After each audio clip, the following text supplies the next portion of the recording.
Hi, magandang araw po. Nandito po ngayon sa Iba, Zambales, dito po sa BC Valles Farm. Dito po ngayon sa taniman nila ng upo. Makita po ninyo mga tanim ng upo, no? Napakaganda pong tingnan, no? Hitik na hitik po ang bunga. Ito po yung pag-aari ni Sir Buboy Valles. At ang ganda po ng siniri dito, ano?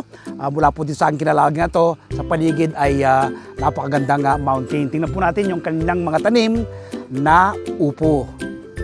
So yun po, tingnan nyo po yung mga bunga, oh, dami, ano?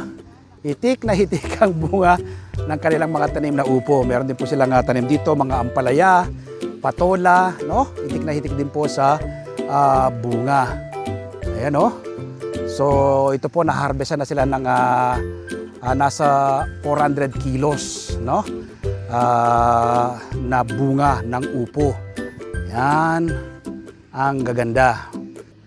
Abangan po ninyo, ano, sa darating na araw ng linggo, i-air po yung full episode ng aking panayam kay Sir Buboy Valles. Ano? Mapapanood po yan alas 7 ng umaga sa 1PH Signal TV, Channel 1 ng TV5. Tiyak po ma-inspire kayo, ma-educate at ma-motivate sa pagtatanim ng iba't ibang uri ng green leafy vegetables, mga fruit-bearing trees. Ito pong farm na to ay nasa 35 hectare, ano? Ganun po siya kalawak.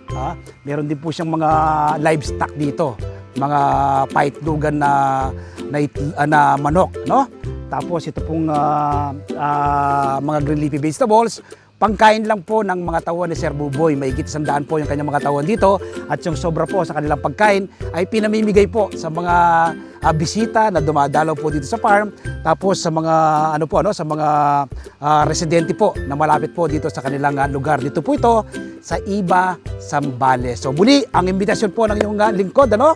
Sa darating na araw ng linggo, panoorin po ninyo ang full episode ng Masaganang Buhay. Si Sir Buboy Valles po ang aming guest dito po sa kanyang napakagandang farm. Nagawa po ni Sir Buboy ang magtanim, nagawa po ninyong lingkod, magagawa rin po ninyo. Happy farming po. God bless!